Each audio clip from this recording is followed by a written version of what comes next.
Hello, it's your favorite trustworthy CDC director, and I'm back to deliver a helpful message on how to better protect yourself from contracting COVID-19. I want to start off by thanking each and every one of you for your dedication and commitment to blindly following every single one of our guidelines that we seem to be pulling out of our ass during this never-ending shit show of a pandemic. Thank you.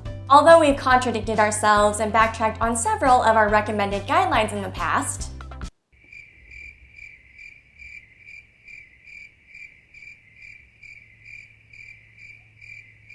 okay, to start things off on a more upbeat note, let's first discuss the factors that put you at risk of hospitalization, invasive mechanical ventilation, and death from COVID.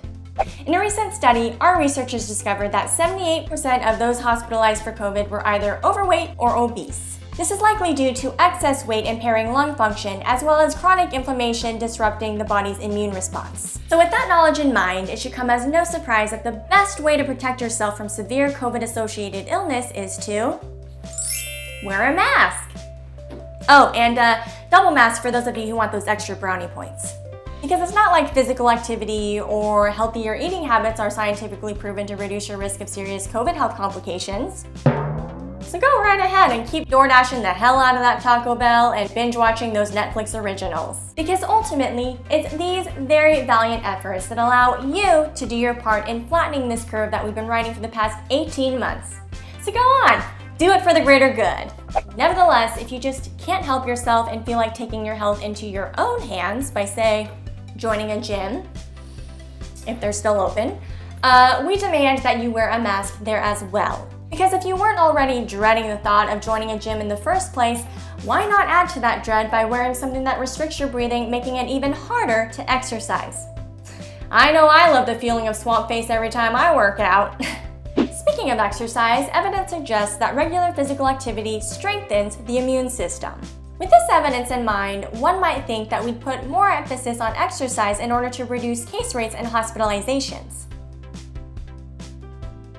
Yeah, someone might think that.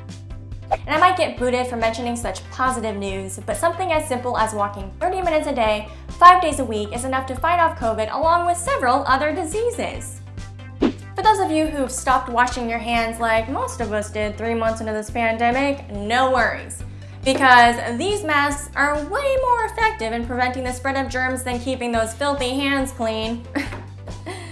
Oh, hang on, my phone's a little dirty. I love these, multi-purpose. Our studies have also shown that anxiety and fear-related disorders were the second highest risk factor for COVID death. While most people with common sense might suggest things like meditation, walking outdoors, practicing gratitude, spending time with animals, or connecting with others through live human interaction in order to reduce some of that anxiety, we at the CDC know better. So because we care about your mental health, we're going to continue to perpetuate fear, hopelessness, and panic around COVID to further increase your odds of dying from this virus.